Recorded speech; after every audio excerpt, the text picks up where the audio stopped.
Happy morning and a happy Saturday. Today we have joined together for another insightful session organized by Business Standard Learning. We have with us Mr. Sanjay Kao, the head HR of Ujjivan Small Finance Bank. Mr. Sanjay brings with him a varied experience, not only being a banker, being a marketer and a sales professional, adding a lot of impetus to HR. So we are so happy and delighted to associate with the Department of Banking Technology, School of Management Studies, Pondicherry University in this initiative. Business Standard has always been a well-lit network with the Department of Banking Technology, thanks to Professor Sudalimuthu, the HOD, and Professor Maripan sir, for being so supportive and enthusiastic in making the students read and get enlightened. So today, because of this situation, we are doing a guest lecture as the webinar mode. So we will have the Q&A. Please put all your Q&As in the Q&A box so that after his talk, Mr. Sanjay will take on few questions and answer. And as I said, you can have a mix of questions from sales, marketing, the jobs in the banking scenario, because as we all know, banking industry has seen a lot of transformation in the last decade and more is to come post-COVID. So over to Dr. Sudalimuthu sir for the formal welcome address and the introduction of the speaker. Thank you, sir. Jayaraman sir, thank you. Respected Sri Sanjay Kao sir, and my Dean, Professor K.C. Chandrasekhar Rao sir, and my colleague, my good friend, Senior Faculty Professor Maripan sir, and other faculty members, students, scholars, and friends. Good morning to all of you. So at the outset, I take this opportunity to welcome all of you for this Business Standard sponsored learning platform, this lecture through this webinar. I welcome all of you. So, COVID-led paradigm acceleration. In this title, Mr. Sanjay Kao sir, the HR head, Ujjivan Small Finance Bank, is going to share some of his thought and experience with all the participants now. Friends, you know well about that. This COVID-19 created a paradigm shift in each and every activity of our life. The Department of Banking Technology wished to discuss this COVID-led paradigm shift and its effect on the changes in banking and the financial sector. So in order to discuss these aspects, we approach the Business Standard. Of course, Business Standard, our media friend, our media partner, they are always having a very good association with Pondicherry University. So everybody well known about the Business Standard. It is one of the largest Indian English as well as Hindi daily newspaper. This newspaper does extensive coverage on the Indian economy and other related aspects. Our department, our university regularly subscribes the newspaper. Our students regularly used to read the newspaper and benefited through the Business Standard newspaper. So we want to utilize the Business Standard newspaper to discuss about this pandemic and its impact related things. We approached Mr. Jayaraman sir, regional manager, marketing division.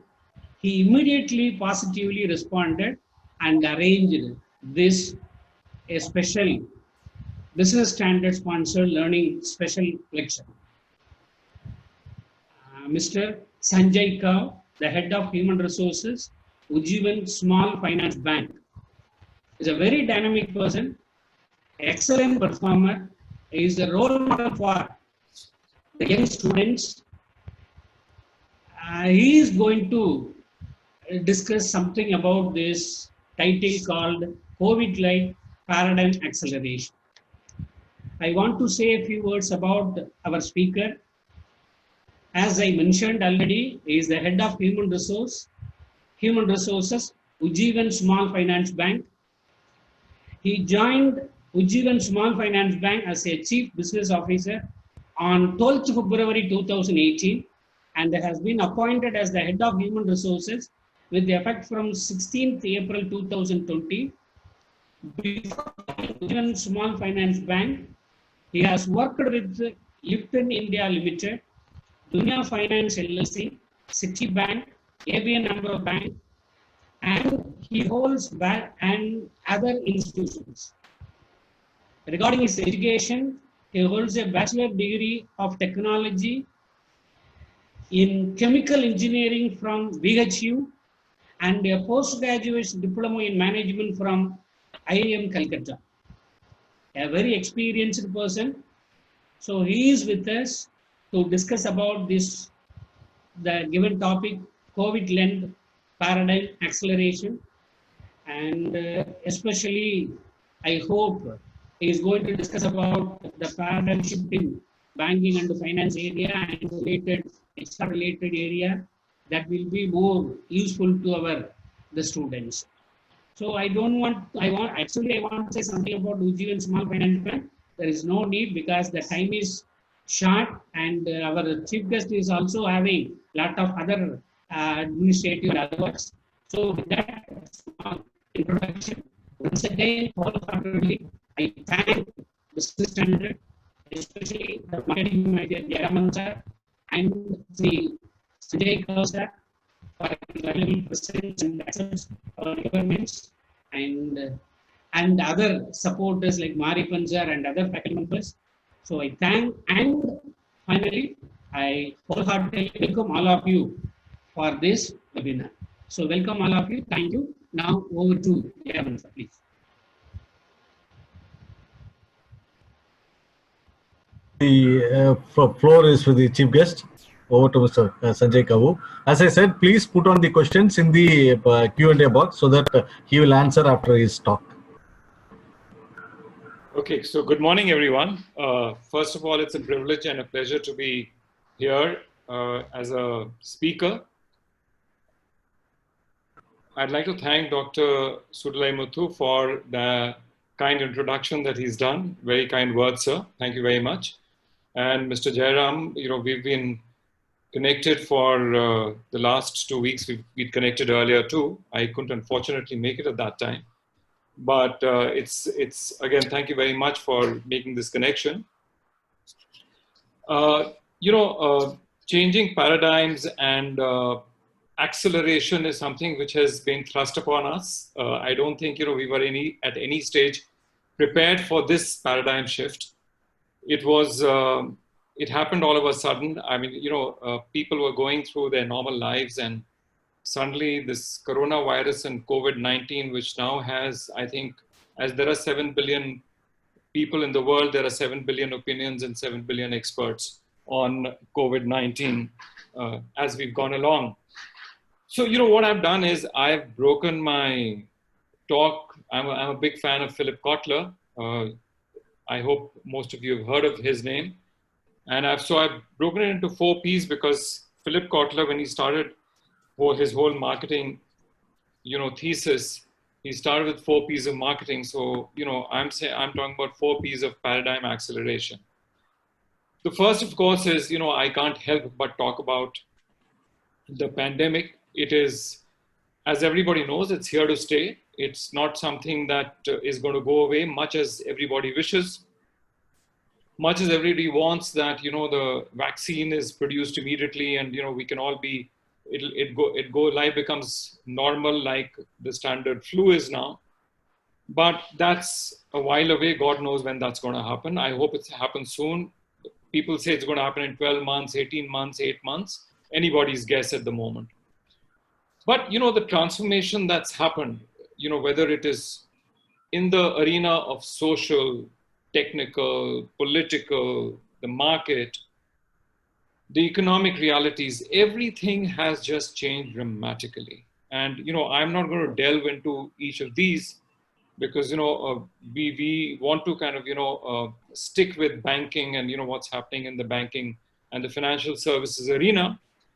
But let me, there's a concept which was introduced in 1987 found its place in 2002, far more, and I encountered it in sometime around 2008 when we went to the, what is known as the GFC, the global financial crisis. It's called the concept of VUCA, which is, VUCA is volatility, uncertainty, complexity, and ambiguity.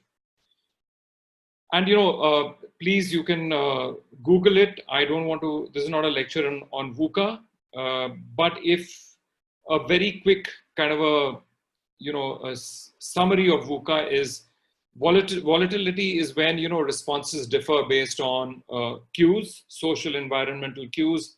The same person can have different reactions to different cues, much against what you expect the reaction to be. Uncertainty is, of course, unknown information, unknown environment, no predictability about what's going to happen in the future. So that's uncertainty. Complexity happens because, there is interdependence, there's interconnectivity that happens amongst people, segments, businesses, etc. And, these interactions are not linear. They differ, and therefore, it creates its own complexity in a whole network and matrix of interconnections. And the last is ambiguity. Ambiguity is an uncertainty, sound pretty similar, but ambiguity is when you have information available, but you still don't know what the response is going to be like. And it leads me to this very interesting little a piece that was written and thought of is when very quickly a father is going to drop his son for an interview, and the CEO calls and wishes the son says, "Good luck, son." And then you go back and you ask the people, who's the CEO? Who could the CEO be? And there are different kinds of, I wish it was I could see everybody and I could have asked this question face to face, which is the first paradigm shift which has happened. But I mean, let me give you a response, because I don't know if I can get a response on the chat session. But the response here was obviously it's the mother. But there is stereotyping which happens, which, I saw one response with saying mother, but that's absolutely right. But stereotyping happens, and very few people really think of the CEO being a lady. And, I had encountered this when we were all asked, and I was a victim of not responding right. Because here the father had gone to drop the son, and the son had received the call and saying, good luck, son. And obviously it's the mother. There was a woman CEO in that midst, and she too did not respond to this question. So this is stereotyping, and also a good example of ambiguity, because you have all the information, but you don't know what the response is going to be like. So anyway, VUCA is something that is truly embodied in this pandemic, which is happening at the moment, because every component of it is on display. So which brings me to next piece, which is next P, which is preservation. My famous example for preservation comes out of the airline industry. And airline industry, when you travel by air, one of the announcements that the air hostesses or the steward makes is that when the pressure comes down, if the pressure falls in the cabin, oxygen mask will drop. Wear the oxygen mask first on yourself and then put it on for the others. So preservation of yourself is very important if you have to be able to protect others who are dependent on you. So whether it's a family, whether you have your own wife and kids, or whether it's the family of parents and other siblings that are there, people who are dependent, and you're an earning member, it is extremely important, or you're going to be an earning member, as in most cases, like yourselves. Preservation is absolutely key. And preservation, why? Why do we need to preserve? Is primarily because you need resilience and adaptability. And this is true for organizations as well, whether it's, a banking organization or any other organization. Resilience and adaptability is absolutely important. Now, when I talk about preservation, what goes hand in hand with that is there are things which are within your control. There are things which are outside of your control. Things within your control are some things that you must manage and, do it doubly more in a time like this. Things which are not in your control, just throw them out. They're absolutely useless. No point getting into that. So let me tell you, as a banking industry, first, let me tell you as an individual, what do you do? What is in your control? So body, mind, skill development is within your control. You can develop your body, you can work, the entire lockdown period. One of the things that a lot of people have done is, they've figured out new exercises, or they've taken up to yoga, or they've taken to various other forms of exercises that they could do at home. Mind is, how do you develop your mind is, either you're reading or you're doing, different kinds of activity, which is, I'm a yoga practitioner, so I like to say, doing pranayama, etc., which helps you to, manage your mind better and, balance out your thought process. And third is skill, whether it is reading, whether it is cooking, whether it is dancing, there are different kinds of skills that one can pick up. Now, as a bank, I can give you an example of what Ujjivan and what we did in Ujjivan. So we have about 50 lakh customers, and we have a total employee strength of a little under 18,000, 17,600 currently. So when this whole thing started in March, we said that now we can't go out and sell, we can't do any of this stuff. So let's stay in touch with our customers.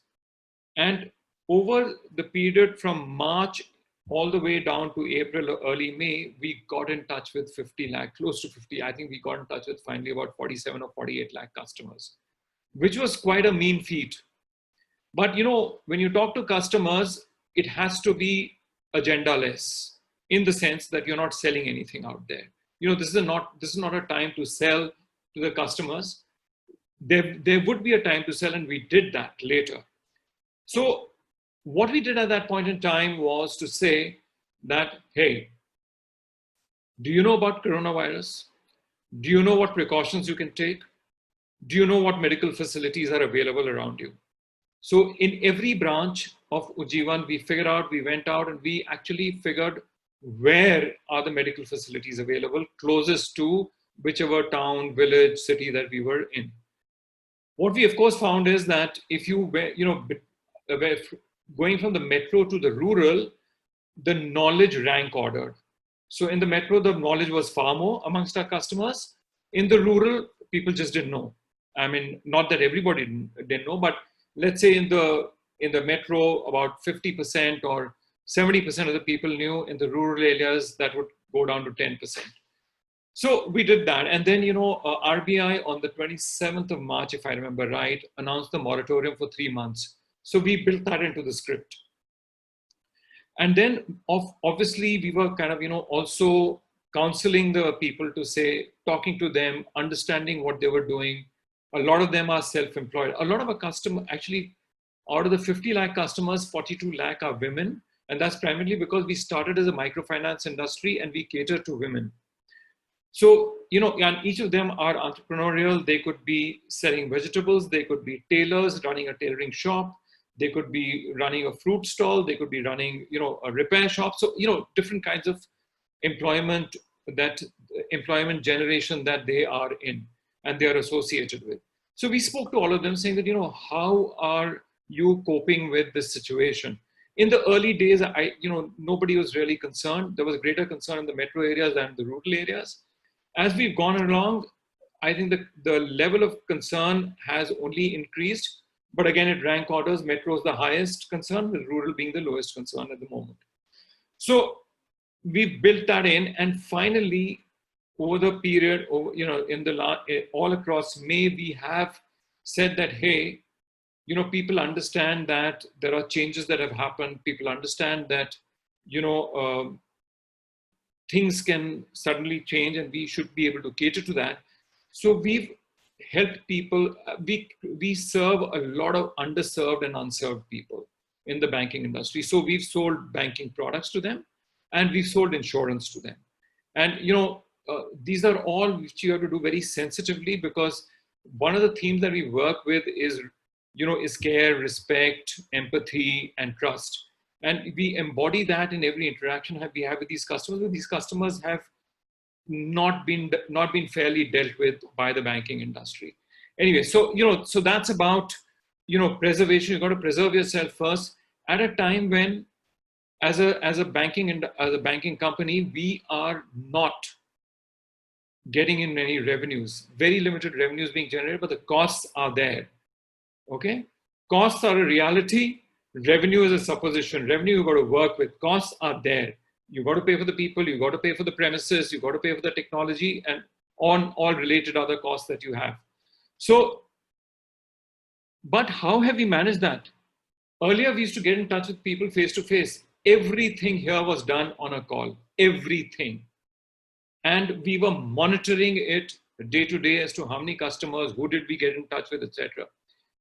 Did we have a ready-made system? No, it was all done on Excel sheets. And we finally, we developed a system where at the center we could capture stuff. So we had to change the interaction method. We had to change the way we sold to the customer. We still had to, embody our care, our, empathy, trust, etc., to the customers through a phone call. Now, of course, we had the benefit of all the people who were calling them, who had known them. So, it's not about unknown people calling them, which is a good thing. But yet, getting people at the front end to say that, hey, you can't meet your customers and you got to call them, and you still have to do what you have to do. So we did our training. Our training was done virtually. Our calls were done virtually. Our convincing was done virtually. Our communication of care was done virtually. That is the way the world is going to be. Now, that leads to my third P, which is about pragmatism. Now, pragmatism in this world is very important from your perspective, all the students out there. I have, 3 or 4 things to say to you. In some ways, I remember I was talking to my wife is, by the way, sorry, I forgot to introduce myself. I mean, thanks to what Dr. Sudhir Muthu said, I'm a Kashmiri. I've never been to Kashmir. I grew up in the East, which is where my affinity with Business Standard is a little high. And number one, my wife is a Tamilian. She's from a village close to Mayiladuthurai. Her father was at the railways. We met at IIM Calcutta. She's from IIM Calcutta too. So sometime back, we were talking about saying, it suddenly feels like the world has come back to the time we were in, where being, children of middle-class parents, it was, we had to get real about jobs. Whatever job came our way, take it. Don't think about, oh, this is what I want to do, or that's what I want to do. If you have an entrepreneurial streak, and if you have the willingness to take that risk, sure, go ahead and do that. I can tell you, neither my wife nor I had that. We had to make sure that, we got a job, and we had to make sure that, and, our parents lived in rented places. So our first thought was, we've got to have built a flat or an apartment for our parents to stay in after they retire. So, how do we build our career and take loans for our parents to be able to do that? So get real about your jobs. Everybody had thoughts that, this is what I'm going to do. This is how I will do it. But those times have changed. Those things have changed dramatically thanks to this whole pandemic. And get real about how much you're going to get paid. Okay? There are people who are losing jobs day in and day out. In India alone, I think about 15 crore jobs have been lost, including daily wage labor, all counted, all coming in. Now, you got to make the best of what you do. And right now, that's what you have to look at. If a job is available, take it. At the pay it is available, take it. And learn how to save from the very beginning. Because if you're not saving, if you don't cut on your discretionary spend, which is what the companies are doing, companies have cut out discretionary spend completely, you're not going to be able to deal with a situation like this in a handsome way. And then the belief I would be left with if I'm dealing with someone is that what has been the value of education with that person if the person doesn't learn? Okay, which will bring me to my fourth P, but let me talk about this a little bit from an organization perspective. So all discretionary spend is out. Everything that we are doing now, we are all thinking about how to manage it virtually. And believe me, the way we managed our customers, and I'm talking about the banking industry as a whole, with focus on what we do at Ujjivan, because that's the most practical example that I can give to you. We were meeting with our customers day in and day out, week in, week out, once a month. So a group of customers, these women used to be met once a month. There we would go, they had loan cards, we had given loans to them of 25,000 rupees, 30,000 rupees, 50,000 rupees. And we used to collect the EMI through our customer relationship officer who used to visit them. Now, suddenly what do? So we've had to, over the last 1.5, 2 months, work on a few things. When we were calling them, we were telling them about, we had actually started that earlier too, how they can make digital payments. So which is through Paytm, through InstaMojo and stuff like that. Second, we said, but that was only about 6 to 7% of our customers were doing that. It's gone up now. It's almost about 20% now. We also worked with partners to create payment points. So, which were close to where the customers were living, because everybody was concerned about the famous now social distancing, which has been added to our vocabulary. We couldn't get people to come together, people of 30 or 40 women coming together, that we did not want to do. So we had to quickly do tie-ups where we tied up with, places where they could go and make payments. Okay. And payments had to be done regularly. We had to still remind them saying that, hey, this is your EMI. And they would say, but you are not signing on my loan card to say that you received the payment. So we would start sending them SMSs. Now you would find that strange saying that, hey, sending SMS is normal. No, a lot of them are prepaid users, prepaid phone users. They keep changing their phone numbers frequently. So that in itself was a challenge. Now, the only one who knows the phone number is the frontline person. But when it comes to capturing that same phone number at the back in your system, there's a whole bureaucracy to it. Because then you have to make sure that it's the same customer that you're talking to. You also have to make sure that there's no fraud happening at the front end, which is why a certain bureaucracy is there at the back to be able to capture that. So we had to overcome, we had to loosen on some of that bureaucracy, but yet manage it within the right kind of governance and control to capture those numbers so that SMSs could be sent that, hey, we've received your payment.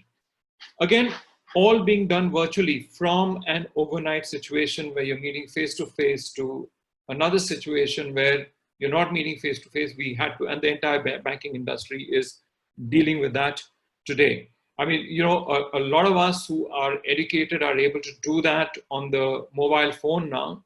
But, believe me, it's a mother of a challenge when you have to do that with people who are not that, who haven't adapted to that.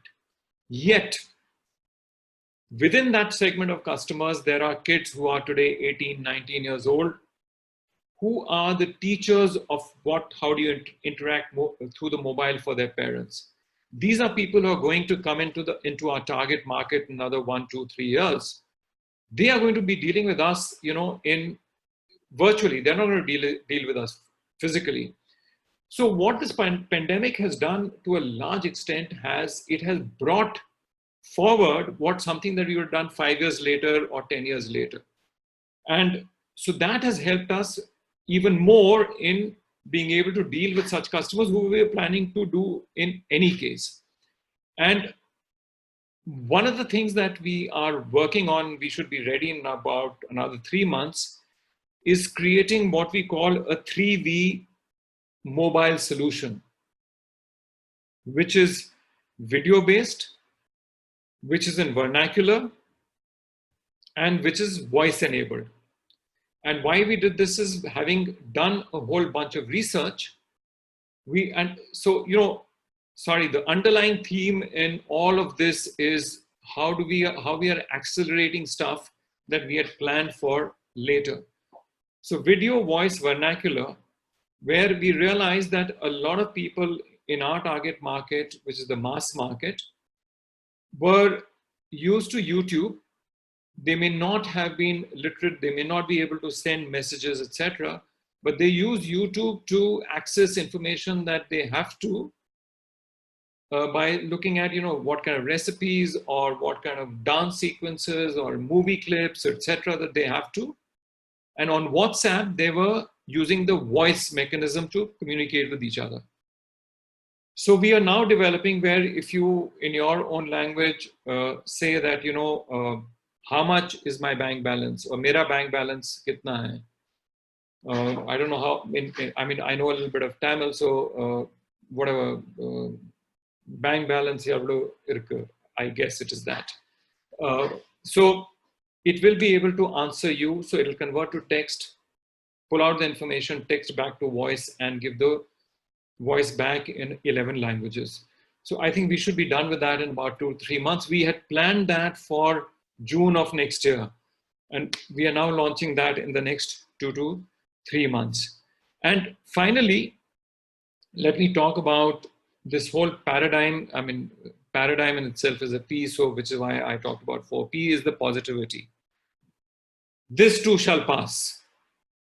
The pandemic will be managed. I don't think it'll ever go away, but it will be managed.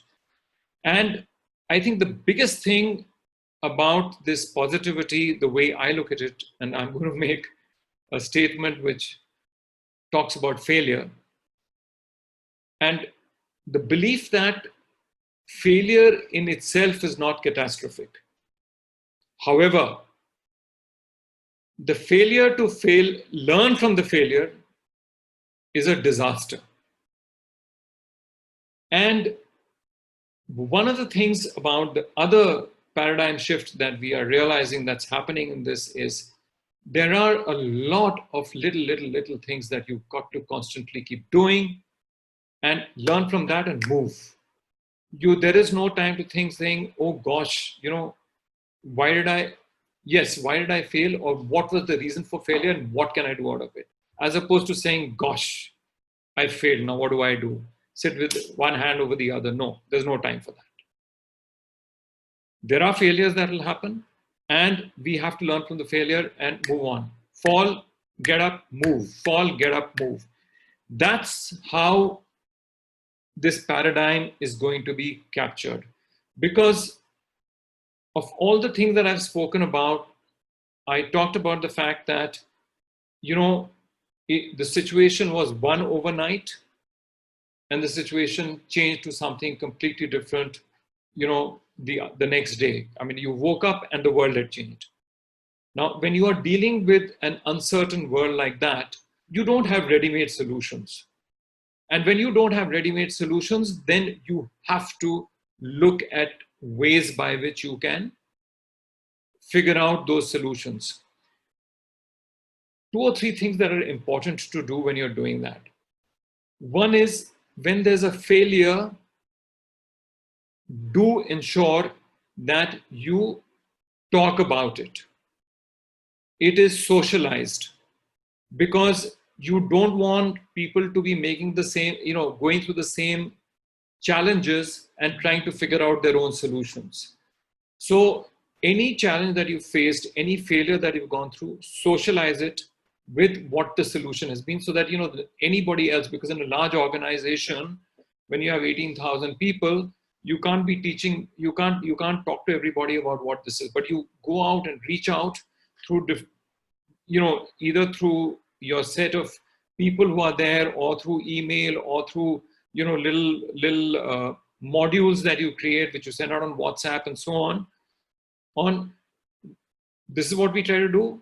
this is what we failed, and this is the solution. So that people can get up and start walking immediately and not encounter it and try to figure out the solution themselves. So that's one very important thing to do. Number two, figure out whenever you're trying something, be extremely cognizant of who are your best people to resolve this situation or to work on this. It's not just that, you've been thrown a challenge, just throw it to everybody. No, figure out who is the best suited to resolve this and throw it at them. Okay. And you would be amazed how you get responses, solutions from the most unlikely of people. And so we've created cross-functional teams and we've given them the liberty to do how they want to do things and find solutions, and solutions have been found. So be specific about who you want to go to and not generally throw a problem at everybody. Thirdly, talk. Communicate with everybody. Tell them about what we are going through. I mean, people are going through pay cuts and people are going through job cuts, etc. You've got to be able to talk to the people and understand what their emotional situation is, what their anxieties are, and address those anxieties. Fortunately, in Ujjivan, one of the things we've said is we will retain all the jobs. In fact, people that we hired from different management schools, we've gone out to them, said we will hire, we will delay the hire, we'll postpone. We spoke to every student, we spoke to every college, every school, and told them what the situation is. Everybody understands. Everybody's, of course, very thankful and heaved a sigh of relief that they're going to be taken in, and it's not that we are rescinding the offer. So communicate with all stakeholders, employees definitely, customers definitely, but the board, you get a lot of inputs from the board, a lot of valuable inputs. Speak to the regulators, speak to the analysts and brokers. So which is what we've been doing. We've been communicating with everybody. And, in a lot of ways, that's also to understand what kind of inputs that we can get from people. So the 4 P's that I talked about were pandemic, it's here to stay, preservation, do what is within your control, individual and company, pragmatism, get real about how things are, and which is both for individual and the company. And lastly, positivity, which is both for individual and company. And, those are positivity in my mind is very easy to talk about, very difficult to imbibe in a situation where you're anxious, etc. But I think, some of the exercises, some of the physical or mental exercises that you go through help in that entire process. And change, I mean, it's a cliche that, change is the biggest constant, but change will happen very rapidly.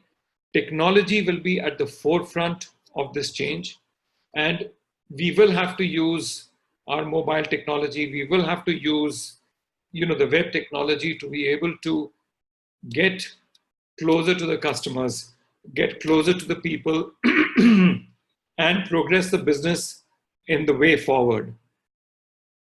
Thank you very much. That's all that I have for the time being, and I'm looking forward to, a Q&A. I'm going to click on the Q&A little tab, and let's see what we have here. Okay. Yeah. You will take on the questions, or I should help you with the questions? If you can help, that'd be great. Okay. So there is one question from Ashim Palo. 6 months from now, how do you think the recruitment scenario by banking industry for the MBA campuses are likely to be? And how should MBA final year students prepare themselves for that time? Okay. So First of all, it's dependent on, how the world is going to be. you know, that's something that we grapple with. Again, one of the things that we've done is that we now don't do yearly goals, we do monthly goals, because we don't know what it's going to be like. We are doing goals by markets. We are, of course, hoping that things will open up. I personally believe that Q3, Q4 is when things will start moving a little more positively than they are moving at the moment. And we have to gear for that. I don't know what the recruitment, and I don't have good news for people out here. And I would be failing you and failing myself if I have to say that, yes, things are going to be hunky dory and everything's going to be fine. Businesses are looking at ways by they can cut cost, and they're managing cost. To bring back cost will be, how do you drive revenue? Because costs would have been worked with. Then the next thing will be, how do I drive revenue? Revenue will be driven by people who are at the front line, absolute front line. So hiring of frontline people, which today even, people like the Amazons and the Flipkarts, etc., they are hiring, a lot of frontline staff to be able to deliver stuff and to be able to generate, call people, etc., and so on and so forth. So that kind of hiring will be the first and foremost that businesses will do. Then will come the next level of hiring, where you will need supervisors or supervisory, staff to be able to do that, which is where a lot of the MBAs and people will come in at the next level or the level next to it. Now, in terms of preparation, mostly it is about the mindset. Like I talked about, be prepared to take a job comes your way, be ready to take it. No job is bad or good. Okay. And so it's more of a mindset preparation, saying that, this is what I want to do. Oh, I want to be a strategy person. Forget it. Please do what is, get the ground realities done before you do strategy. Okay. Strategy is for people who do it at the senior levels. And, right now, nobody's looking for a strategist. I can tell you that. People are looking who are people who can roll up their sleeves and start working at things that are on the ground, which is one, which will be customer facing. In a banking industry, that would mean one, which is related to business generation. Second, which is related to service, providing great service to our customers and creating, different kind of modules, different kind of analytical, modules, etc., that would work with service and actually managing service face to face. And third would be in the area of collections. Collections in the banking industry is the prime thing that is happening at the moment.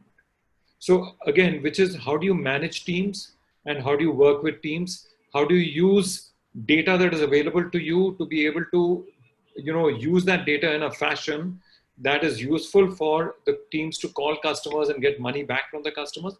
Those are the things which will be of prime importance. Yes, you will need operations, etc., to run, but there are people to run those operations. Those are the areas that will first come to the fore. And if things pick up, then of course, the rest of it. But I don't see anything happening. I mean, if anything, it'll in the next 6 months or 6 months hence, those are the kind of areas that people will work with. And probably in the next year, it'll go back to regular hiring if it does. Okay. Sorry. Yeah. Trying to build a practical view on this whole thing as opposed to, sorry, go ahead, please. Yeah. How much COVID will impact the FDI in India? Do you think COVID-19 will bring an opportunity to India in the context of FDI? Gosh, I wish I was with the government, and I could answer much better. But okay, so my personal view is, there is a lot of change which is happening. It's for us to be able to capitalize on that. People are already talking about moving businesses from China into other countries, and the Vietnams of the world and the Malaysias of the world have taken a lot of advantage of such moves. We are still talking about it. Maybe some businesses have moved. The Amazons, etc., have shifted some of it. back to, not back or into India. But India is someone that everybody will look up to because, you know, even if you look at a negative GDP growth or a positive GDP growth, the GDP is the highest in the world. So monies will flow in where where growth is going to happen. I don't think people are expecting dramatic returns at the moment because of the challenges that there are. But first, people will look at growth, and if growth and scale happens, you know, money will follow or profits will follow. Flows have to be good. Cash has to be, you know, lubricating the system and managing the system. And that's where monies will flow in. So I think COVID or no COVID, monies will come into India. And, you know, then of course it depends on even the entire bureaucracy and how, whether we have a single window system or a multiple window system to be able to clear, you know, investments that are coming into the country. Till now, it's been good. Of course, a strong dollar can change things dramatically. And, you know, then of course, flight to quality can happen and people will start looking at, you know, investing back in the dollar. But there are complexities out there. But I would say in the overall scheme of things, FDIs will flow into India, will continue to flow into India at different paces, depending on the times. Sir? Yes, sir. Hello? Sanjay, sir.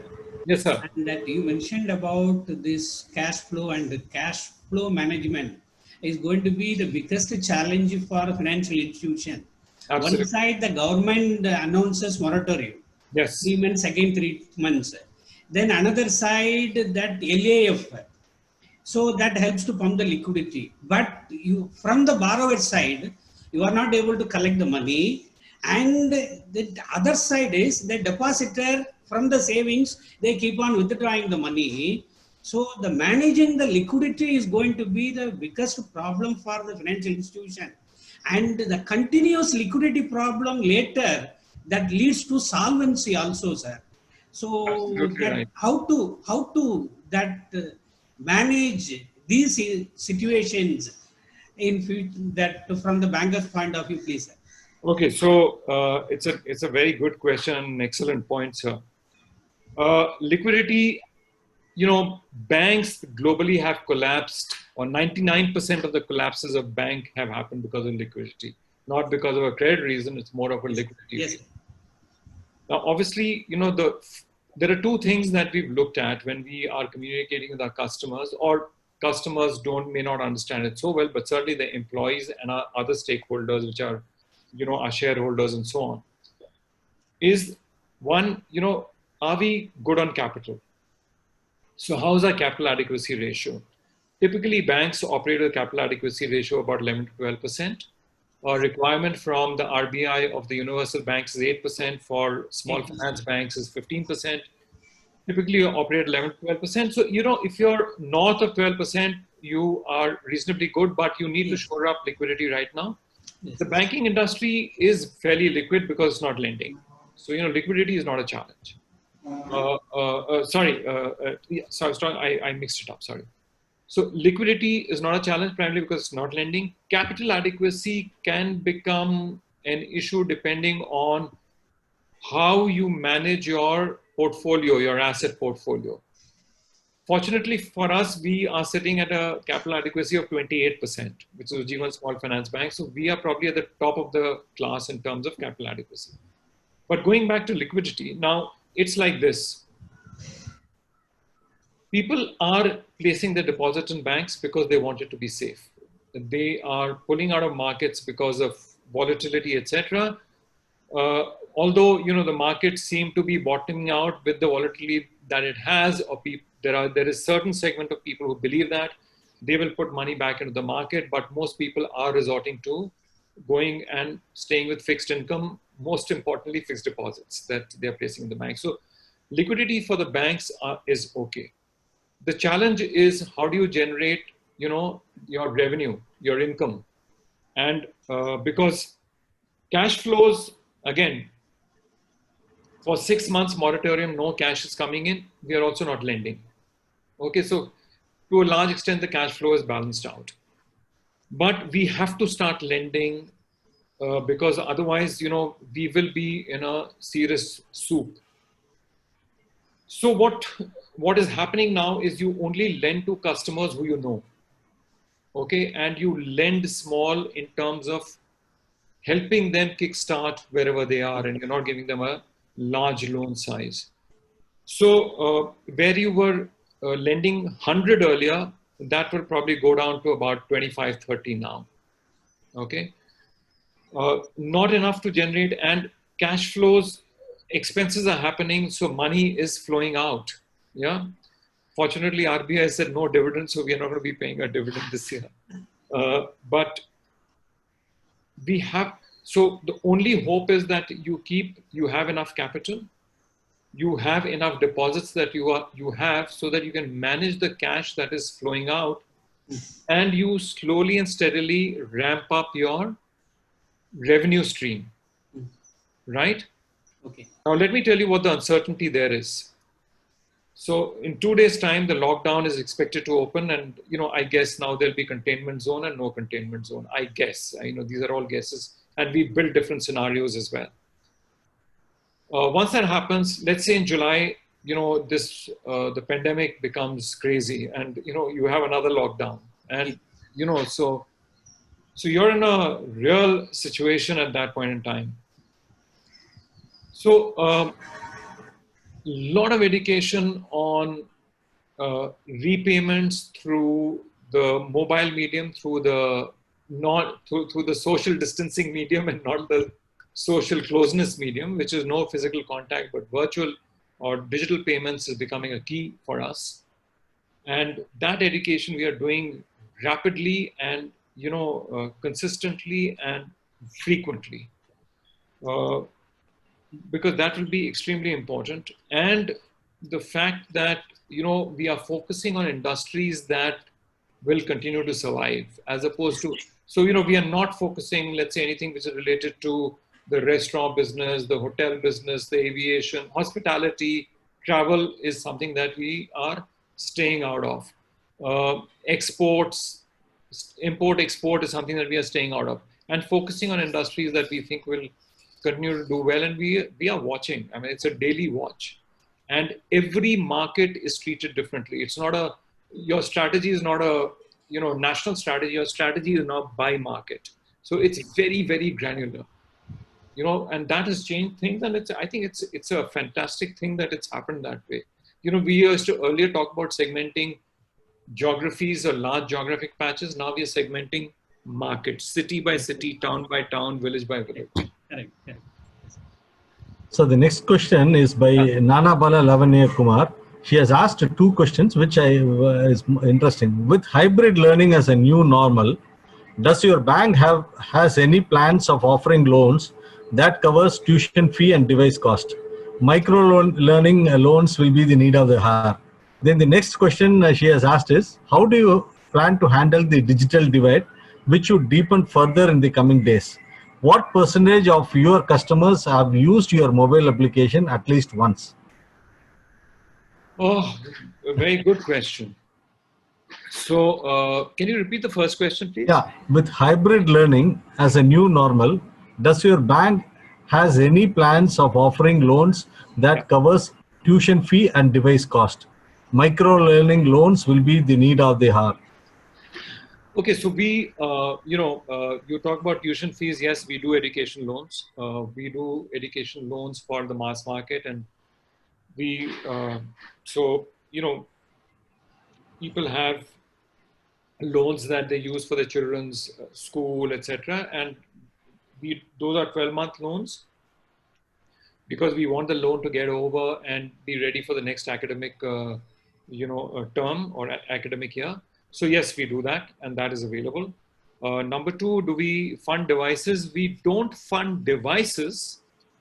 We fund businesses, and if device is part of the business, then I guess people buy devices. But people are, people buy devices right now. They are not every household that we know has a smartphone, while they continue to use the feature phone. But most households have a smartphone. in terms of penetration, the penetration of the smartphone usage in a metro is now amongst our customers is almost about 80%. And as we go down to the rural areas would be at almost about 40% now. So that's where it is. And that's part of the education that we keep doing. And it's accelerated dramatically, let me tell you, over the last 3 months. I can tell you 3 months ago, the rural penetration of using the mobile device for transactions was somewhere around 12-13%. It's almost close to 40% now. So there is huge usage, and it's not just us we are doing it. I think globally everybody's doing it. Practically on using this, using the mobile phone, and now social distancing, trying to do things on your own through your own devices, not touching cash often, an exchange of cash. That people are, that sensibility is growing more and more. So we are not the only ones who are doing it. Everybody's doing it, which helps the entire industry and helps us. Thank you. This is a question from Sweeta Tamang from ITS Ghaziabad. Yeah. She is asking, post-COVID, what will be the new normal for HR freshers from MBA, and what will be the changes we should be ready as freshers? I wish there was certain predictability about what's going to happen, when COVID is going to end, and how things are going to emerge. But there is no predictability around that. But what I would say is, so let me tell you a little bit about how things are changing, or what I'm trying to do in the HR world within Ujjivan. And I've been at it for now a little over 1 month, so I will get in touch with a lot of other HR professionals, because I'm trying to learn. Like I keep telling everybody, I'm the baby in the house as far as HR is concerned. I will learn by going out and reaching a lot of people, particularly people who moved from a business function into HR. And I know 3 or 4 such people who I don't know them personally, but I'm getting connected to them through different people I know. The first and foremost thing that I'm doing is saying that, in business, customers first; in HR, customers first. Customers the employee, so employee first. Like you do segmentation of customers, you do segmentation of employees. Like you do products for customers, you'll do different products for employees. Like you do service for customers, you'll do different services for employees. And service is how do you interact with them. Ultimately, at the end of the day, I want HR to be not a function where they say, oh, HR, nothing happens, but HR to be a friendly solution provider. You can come into HR and you will get a solution for your challenges. And if you don't get a solution immediately, we will work on it to figure out what we can do. And that's the whole accent that's going to be. And, for a fresher and a lot of this is going to happen digitally. So, we had an HRMS system, which was archaic. We are moving to a more agile HR system, which we are going to launch by August, number 1. Number 2, all our L&D is happening virtually. So there is no, and I've taken a leaf out of the out of the education system, where all of y'all are being taught in a virtual mode. That's how our learning and development is going to be. It's going to happen either digitally or virtually. And it's taken off very well. It's very, very, it's in fact very heartening to see how people have adapted to it. Thirdly, from a process perspective, I'm going to employ robotic process automation, RPA, to be able to do a lot of processes out there to manage it. So the requirement will be more from a design job as opposed to a process job. And design is that how do you build ways and means by which you manage your employees, whether it is acquisition of talent, whether it is, how do you engage with your employees, how do you create policies and processes for comp and benefit, how do you manage your learning and development, how do you do the entire talent management and, managing the appraisal process, etc. Do we need appraisals? Don't we need appraisals? How do we do that? How do we appraise employees? So, so how do we use design principles and all of that, as opposed to saying that, running a certain process, etc. So that's where I think a lot of HR freshers will be used. And in fact, I'm working with a current fresher out now, with me at the moment, and he's helping us, or we are working together to build certain new policies, etc., in the HR arena. There is another question from a student from SDM, my MD Mysore. Maybe we'll close with this last question. Or Yes. okay, like industry, the banks in the near future is going to recruit specialists like CAs, engineers, or will still go for generalists like MBAs. Yes, CA, engineers, MBAs, definitely we will continue to hire, but journalists too. Except that the journalists must be prepared to take on jobs which will be not the same as those with CA, engineering, MBA. Or sorry, did I understand the question right? Are you saying that MBA journalists, or journalists as in people who qualified, or let's say people who've just done a bachelor's and not a master's, or a master's in...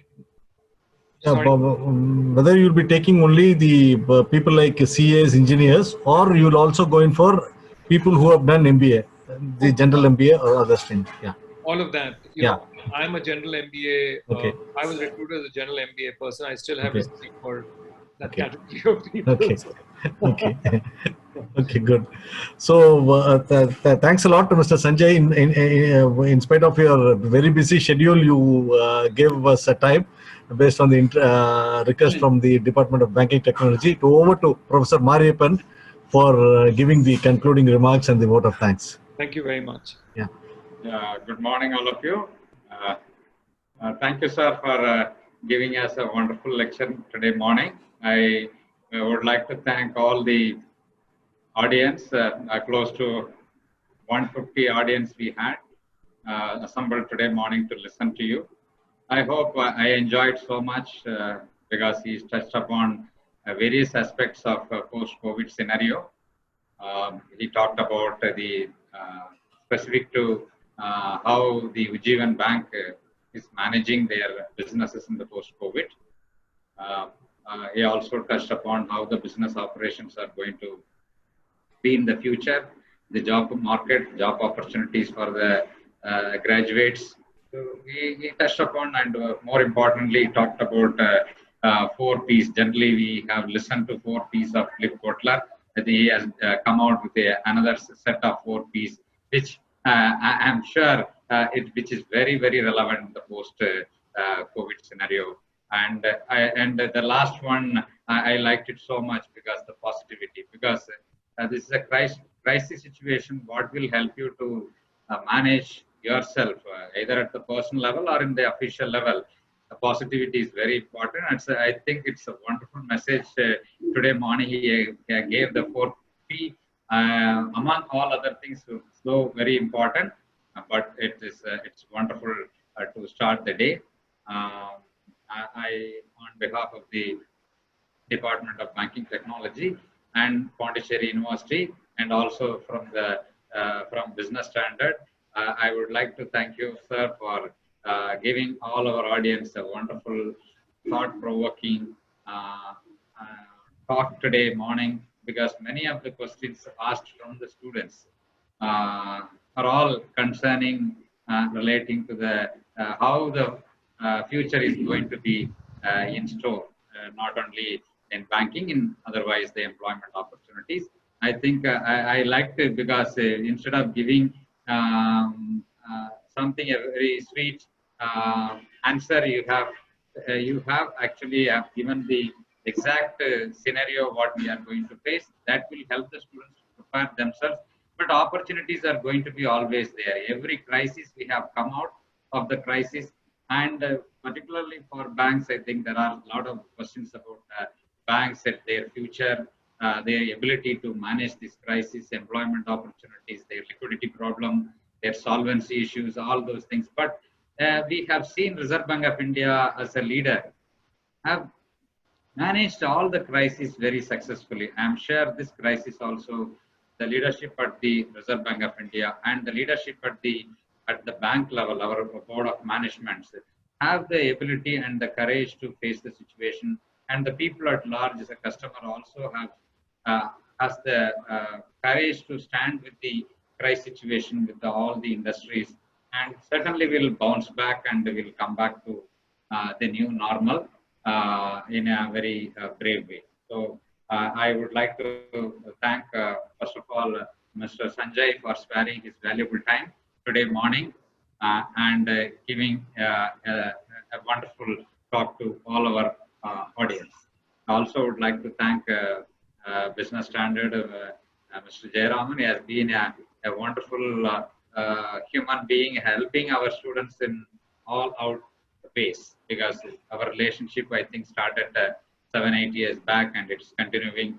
Our students are the Business Standard readers in the last 7-8 years, and immensely they have benefited out of it whenever they face the interview, whenever they talk to people outside.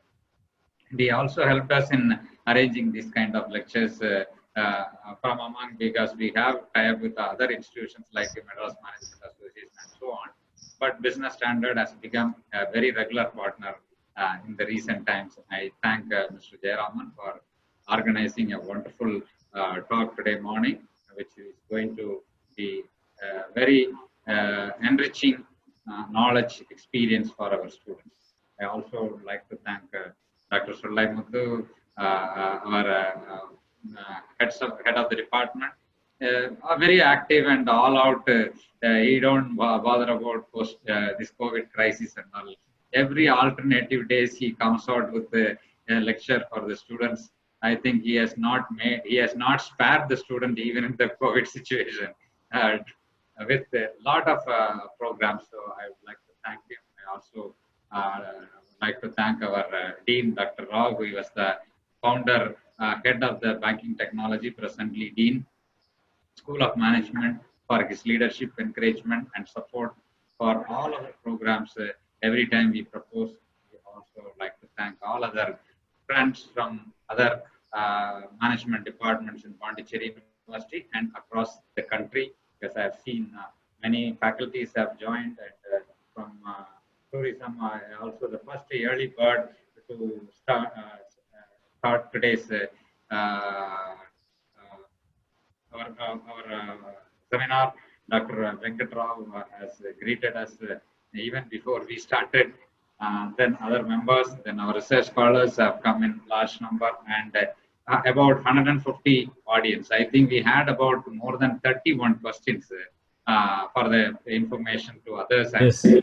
31 questions we have received, but I'm sorry we are not able to take up all the questions. But many of the questions have centered around the future of banks, future of the job opportunities, the reality, future of the economy. I think our Mr. Jayaraman is able to concise many of the questions and asked you in 3-4.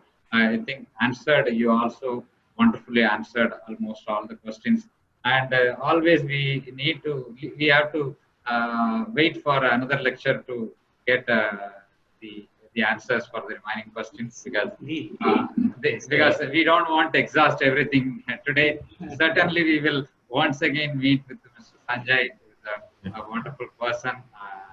So we will once again create an opportunity to meet.